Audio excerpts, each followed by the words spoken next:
محمد نبیر اور میں اقرا یونیورسٹی کا اسٹوڈنٹ ہوں، اور میرا جو کورس ہے جس کے حوالے سے ہم موجود ہیں یہاں پر وہ ہے ماس کمیونیکیشن۔ ماس کمیونیکیشن کے بارے میں آپ کو پتہ ہو کہ اس میں ہم مختلف دیگر سماجی اور سیاسی لوگوں سے تعلق رہتا ہے، تو اسی لیے ہم آج یہاں پر موجود ہیں انٹرویو کرنے کے لیے۔ اور ہم جن کا انٹرویو کرنے والے ہیں آپ نے ان کو مختلف چینل پر ہوسٹنگ کرتے ہوئے دیکھا ہوگا، ہمارے معزز نعت خواں ہیں، تو میں ان کا آپ کو نام بتانا چاہوں گا، محمد اسد ایوب صاحب۔ تو میں موجود ہوں محمد اسد ایوب صاحب کے ساتھ۔ السلام علیکم اسد بھائی، کیا حال ہے؟ وعلیکم السلام ایوب بھائی، کیسے ہیں آپ؟ اللہ کا شکر، بالکل خیریت سے ہیں؟ اللہ کا شکر، آپ بتائیے آپ کیسے ہیں؟ الحمدللہ۔ تو اسد بھائی، آپ کو جس حوالے سے بتایا میں نے کہ ہمارا ایک پروجیکٹ ہے ماس کمیونیکیشن کا، تو ہمیں آپ یہ بتائیے کہ آپ کا تعارف بتائیے تھوڑا سا ہمیں کچھ۔ بسم اللہ الرحمن الرحیم۔ سب سے پہلے تو آپ کا بہت شکریہ کہ آپ نے اپنے قیمتی وقت میں سے وقت نکالا اور مجھ سے بات کرنے کے لیے آپ آئے۔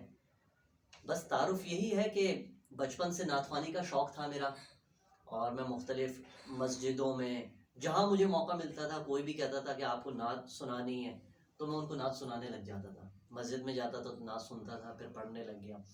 اسی طرح پڑھتے پڑھتے جب بڑا ہوا تو والد صاحب مجھے پروگرامز میں لے جانے لگے، اور پھر ایک وقت آیا کہ جو نعتیں میں سنتا تھا، ہمارے پاکستان کے تمام لیونگ لیجنڈس نعت خواں، سارے موسٹ سینئرز، وحید ظفر قاسمی صاحب، صدیق اسماعیل صاحب، ان کو جب ہم بچپن سے دیکھتے تھے تو پھر شوق پیدا ہوا کہ ہم بھی ان کی طرح نعتیں پڑھیں۔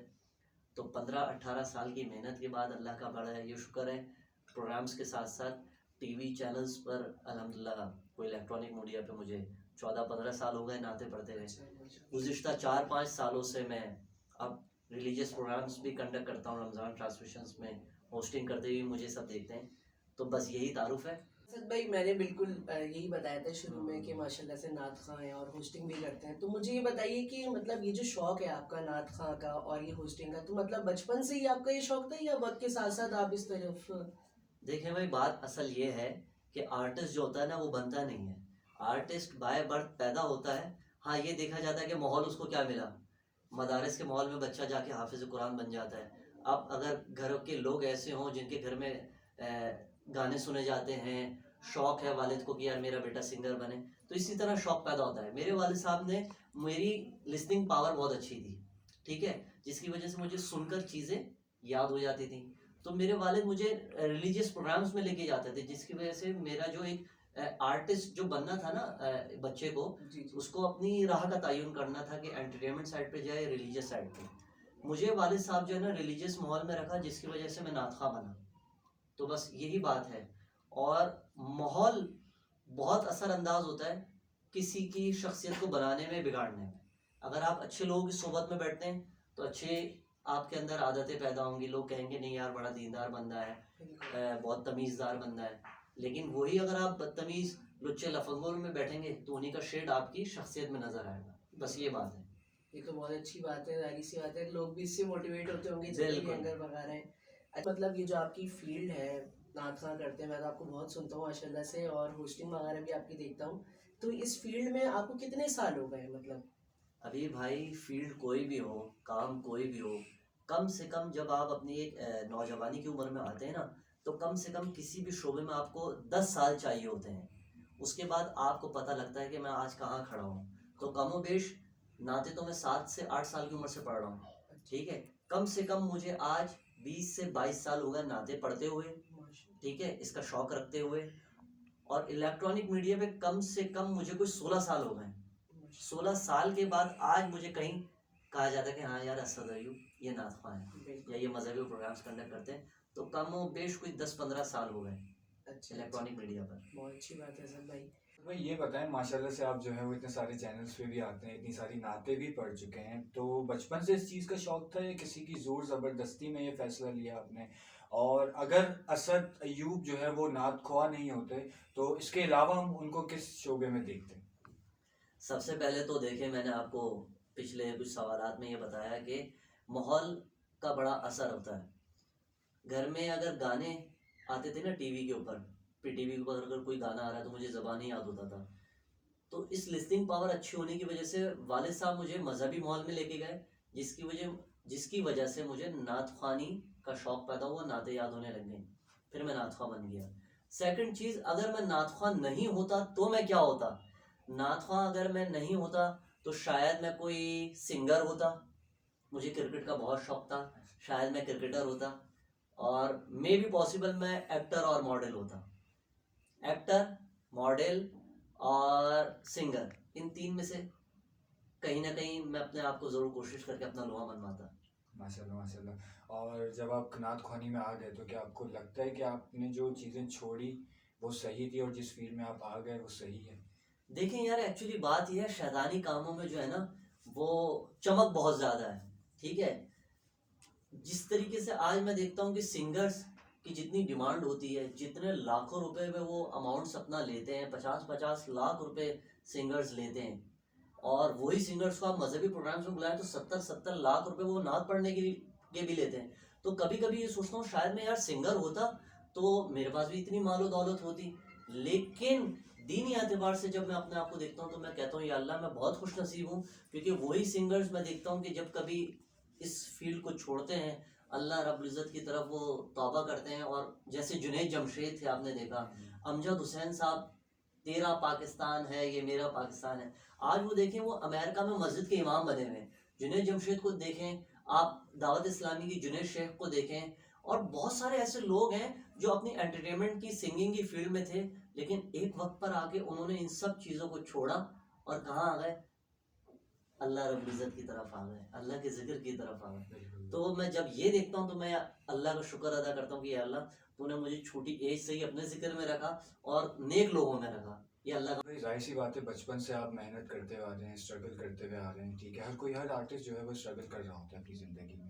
تو کیا آپ کی زندگی میں کبھی کوئی ایسا موقع ہے جس میں آپ کو لگا ہو کہ نئی نعت خواں کے پروفیشن کو میں چھوڑ کے جو ہے وہ کسی اور شعبے میں آ جاتا تو زیادہ اچھا ہوتا، یا یہاں پہ مجھے اسٹرگل زیادہ فیس کرنی پڑی ہے، یا لوگوں کا جو برتاؤ ہے میری طرف وہ صحیح نہیں ہے؟ کیونکہ ظاہر سی بات ہے جب نیا انسان کسی فیلڈ میں انٹر ہوتا ہے تو اسے مشکلات کا بہت زیادہ سامنا ہوتا ہے. تو کیا آپ کو کبھی ایسی مشکلات کا سامنا ہوا؟ اسٹرگل تو آپ کو ہمیشہ جاری رکھنی ہوتی ہے، اور ایک دفعہ دروازہ کھٹکھٹانے سے نہیں کھل جاتا. دین بھی کہتا ہے کہ 3 دفعہ دستک دو. تو جب آپ کسی بھی شعبے میں جاتے ہیں تو مستقل کوشش کرنے سے آپ کے دروازے کھلتے ہیں، آپ کے راہیں کھلتی ہیں. تو اس میرے ساتھ بھی ایسے ہی ہوا کہ مستقل کوشش کرنے سے میں کسی جگہ اب الحمدللہ انڈسٹری میں ان ہوا ہوں. تو ایسا تو میں نے نہیں سوچا کہ نعت خوانی چھوڑ دینی چاہیے. ہاں یہ ضرور ہے کہ نعت خوانی کے ساتھ اور کیا کرنے کا دل چاہتا ہے. تو پہلے میں صرف نعتیں پڑھتا تھا اور پروگرامز میں جاتا تھا، لیکن گزشتہ 6-8 سال سے مجھے شوق پیدا ہوا کہ میں نعت خوانی کے ساتھ ساتھ مذہبی پروگرامز بھی کنڈکٹ کروں، رمضان ٹرانسمیشنز بھی کروں، اور دیگر ولاگنگ کروں. جیسے آج کل آپ دیکھ رہے ہیں سوشل میڈیا پہ لوگ ولاگنگ کر رہے ہیں، پروگرامز کر رہے ہیں، مختلف پروجیکٹس پہ کام کر رہے ہیں. تو نعت خوانی کے ساتھ ساتھ مجھے ہوسٹنگ سائٹ پہ کام کرنے کا شوق پیدا ہوا. ماشاء اللہ. اچھا اسد بھائی، آپ مجھے یہ بتائیے کہ آپ نے اپنے اس پیشن کے ساتھ جو ہے اپنی اسٹڈی کو کیسے آگے کنٹینیو رکھا؟ ہاں یار، یہ ایک مشکل سوال ہے، کیونکہ جب رات بھر میں والد صاحب کے ساتھ پروگرامز میں جاتا تھا نا، صبح اسکول جانے میں بڑی مشکل ہوتی تھی. لیکن امی اور ابو مجھے اسکول لازمی بھیجتے تھے، چھٹی نہیں کرتا تھا. ساتھ ساتھ سیلف میڈ رہا شروع سے، اور اپنے ایجوکیشن پہ خود توجہ دی. انٹر کیا، گریجویشن کیا، ماسٹرز ان اسلامک اسٹڈیز کیا، اور ابھی 2021 میں الحمدللہ میرا ایم فل بھی جامعہ کراچی سے کمپلیٹ ہوا. مشکل تو ہوتا ہے، لیکن جتنی ینگ جنریشن ہے، چاہے آپ ایکٹنگ کی فیلڈ میں جائیں، چاہے آپ سنگر بنیں، واٹ ایور جو بھی آپ کریں، لیکن اس کے ساتھ ساتھ آپ کی اکیڈمک کوالیفیکیشن ہونا بہت ضروری ہے. اچھا، اس کے بعد جو ہے میرا ایک سوال اور ہے کہ آپ اپنے بارے میں یہ بتائیں کہ جب آپ نے یہ فیلڈ جوائن کی تو اس میں کیا مشکلات آئیں، اور آپ کیا میسج دینا چاہیں گے اگلی یوتھ کو کہ آپ سے موٹیویٹ ہو اور اس پروفیشن کے اندر آئیں؟ دیکھیں، ڈپینڈ آن یور سیلف کہ آپ کس فیلڈ کا تعین کر رہے ہیں، کس شعبے میں جا رہے ہیں. لیکن ایک بات کو ضرور ذہن میں رکھیں کہ کسی بھی شعبے میں جائیں فوراً ہار نہ مانیں. کم سے کم 10-12 سال اپنی اسٹرگل کو، اپنی کوششوں کو جاری رکھیں، اور انشاءاللہ ایک نہ ایک دن آپ کامیاب ضرور ہوں گے. کیونکہ اللہ رب العزت بھی یہی کہتا ہے کہ انسان کے لیے وہی ہے جس کے لیے وہ کوشش کرتا ہے. تو کوشش جاری رکھیں، انشاءاللہ آپ کو ضرور اللہ کامیاب کرے گا. اچھا اسد بھائی، میرا آپ سے ایک آخری سوال ہے یہ سوال میرا یہ ہے کہ جب آپ نے یہ پروفیشن جوائن کیا تو آپ کے زندگی کے اندر کیا چینجز آئی, کیا محسوس کیا آپ نے اپنی زندگی چینجنگ کے بارے میں, اور جب یہ پروفیشن جوائن کیا آپ نے تو آپ کی فائنینشیل اسٹیبلٹی کیا تھی, اور یہ پروفیشن جوائن نہ کرنے سے پہلے فائنینشیل اسٹیبلٹی کیا تھی؟ دیکھیں یار, میں شروع سے سیلف میڈ رہا. میرے والد جب میں پیدا ہوا تو اس کے بعد ابو جاپان بھی رہے, نیروبی رہے, ساؤتھ افریقہ رہے. تو الحمدللہ جو ایک مڈل کلاس گھرانے میں عزت کے ساتھ گزارا ہوتا ہے وہ اللہ کا شکر ہے ہوتا رہا. جب میں بڑا ہونے لگا تو میں بچپن سے سیلف میڈ ہی تھا. ابھی بھی اپنے گھر کے تمام معاملات کو میں خود دیکھتا ہوں, کیونکہ والد صاحب کی 7 سال پہلے ایکسیڈنٹ میں ڈیتھ ہو گئی تھی. تو ابو مجھے الحمدللہ اس شعبے میں اتنا قابل کر گئے کہ اللہ کا شکر ہے میں آج اپنے اس تمام معاملات سے, اپنے میڈیا کے پروگرام سے, اپنے پرائیویٹ پروگرام سے, ٹیلی ویژنس کے اوپر جو میں ٹرانسمیشنز کرتا ہوں, ایک باعزت طریقے سے میں اپنا گھر چلا رہا ہوں, اپنی زندگی چلا رہا ہوں. اور کسی بھی انسان کو یہی دعا مانگنی چاہیے کہ یا اللہ تو کسی کا محتاج نہ فرما, اللہ رزق حلال میں آپ کو اتنا دے کہ آپ عزت سے اپنا گزارا کر سکیں. تو اللہ رب العزت عزت کے ساتھ, عافیت کے ساتھ گزارا کروا رہا ہے. اچھا, اب ہمارا ڈسکشن جیسا آپ سب کو پتہ ہے کہ بالکل آخری مراحل پر ہے, تو میں جاتے جاتے اسد بھائی کو ایک زحمت دینا چاہتا ہوں کہ آپ کا قصیدہ جو ہے نا, قصیدہ برد شریف, وہ بہت مشہور ہے اسد بھائی. تو میں چاہوں گا کہ اگر آپ کچھ ہمیں تھوڑا بہت سنا دیں تو بہت اچھا ہو جائے گا. یہ تو زحمت نہیں, آپ میرے لیے یہ رحمت ہے اور باعث سعادت ہے. مولایا صلی وسلم دائما ابدا علی حبیبک خیر الخلق کلہم محمد سید الکونین والثقلین والفریقین من عرب ومن عجم. درود ان پر, سلام ان پر, یہی کہنا خدا کا ہے. خدا کے بعد جو ہے مرتبہ صلی علی کا ہے. وہی سردار عالم ہے, وہی غمخوار امت ہے. وہی تو حشر کے میدان میں سب کی شفاعت ہے. شفاعت کے لیے سب کی نظر ان پر لگی ہوگی. مولایا صلی وسلم دائما ابدا علی حبیبک خیر الخلق کلہم. بہت شکریہ اسد بھائی کہ آپ نے ہمارے لیے ٹائم نکالا. بہت شکریہ. آپ نے اپنے قیمتی وقت میں سے ہمیں تھوڑا سا وقت دیا, اس کے لیے ہم آپ کے بہت شکر گزار ہیں. آپ کا شکریہ, آپ کی پوری ٹیم کا بہت شکریہ کہ آپ لوگوں نے وقت نکالا اور مجھے بات کرنے کا موقع دیا. Thank you. Thank you.